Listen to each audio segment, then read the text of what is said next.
आपको बता दें, पहले वोटर यानी पहले लोकसभा चुनाव में पहला वोट डालने वाले श्याम नेगी आज मंडी पहुंचे अपना वोट डालने के लिए। इन तस्वीरों में आप देख रहे हैं श्याम नेगी आज अपना वोट डालने मंडी पहुंचे।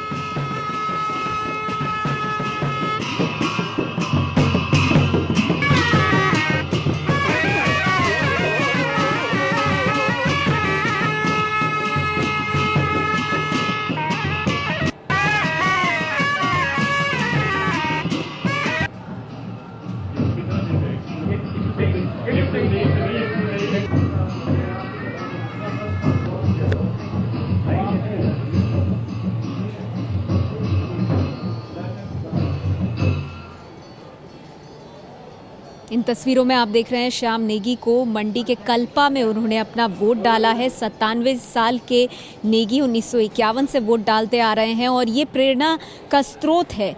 श्याम नेगी का ये जज्बा जो है ये देश भर को एक प्रेरणा देता है कि वोट का अधिकार कितना अहम है। चुनाव आयोग ने आज सबसे पहले वोटर के तौर पर उनका सम्मान भी किया और कल्पा में आज श्याम नेगी ने अपना वोट डाला। 1951 में पहली बार वोट डाला था। पहले लोकसभा चुनाव में पहले वोटर वो बने थे और तब से लेकर आज तक लोकतंत्र के इस महापर्व पर कभी भी अपने अधिकार का इस्तेमाल करना वो नहीं भूले।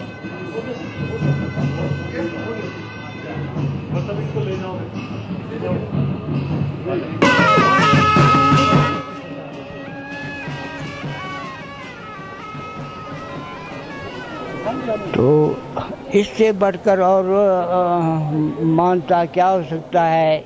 इस कदर अब मेरी मानता हुई है, इसका मैं हार्दिक धन्यवाद करता हूँ। आगे जनता पार्टी की आकर के आए तो ठीक रहेगा। आप मतदाताओं को क्या कहेंगे, वोट डालना कितना ज़रूरी है? आपने आज सबसे पहले यहाँ वोट डाला, क्या मानते हैं बाकियों के लिए जब एक 97 वर्ष के बुजुर्ग डाल सकते हैं, क्या युवाओं के लिए एक मोटिवेटिंग है, प्रेरणा देगा? हाँ, इतना उम्र पाते हुए भी लुट खुदाते हुए मैं आकर के वो अपना कर्तव्य निभा रहा हूँ, वोट दे के जा रहा हूँ। सब मतदाताओं से मेरी दुआ है कि कोई मतदाता खाली ना रहे, सब आकर के अपना मतदान यहाँ अदा करें, दे दें। जैसा आपने कहा जनता पार्टी को मोदी को प्रधानमंत्री बनता देखना चाहते हैं। इनकी शोहरत काफ़ी हो गई, हम भी देखना चाहते हैं कि इनकी शोहरत हमारे भारत में कितनी हमारे इलाके में कितना असफल होता है या सफल पहुंचाते हैं या फायदा पहुंचाते हैं। किसकी बात कर रहे हैं? ये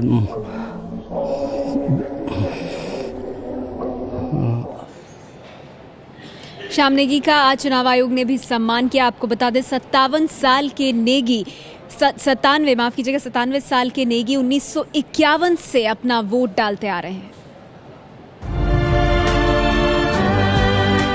श्याम शरण नेगी के चेहरे की इन झुर्रियों में भारतीय लोकतंत्र के हर पड़ाव को आप पढ़ सकते हैं। आजाद भारत के पहले मतदाता का खिताब हासिल करने वाले श्याम शरण नेगी को आज भी 25 अक्टूबर 1951 का वो दिन याद है जब उन्होंने देश की पहली लोकसभा के लिए वोट डाला था।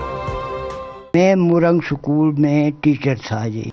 हमारी पार्टी की ड्यूटी लगी संठंग से लेकर के नेसंग तक, 5 स्टेशन, एक दिन वोट देना, दूसरे दिन चलना।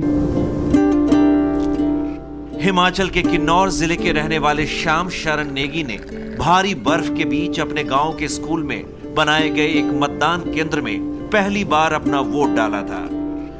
तब से लेकर नेगी अब तक कुल 27 बार मतदान कर चुके हैं, 15 बार लोकसभा के लिए और 12 बार विधानसभा के लिए।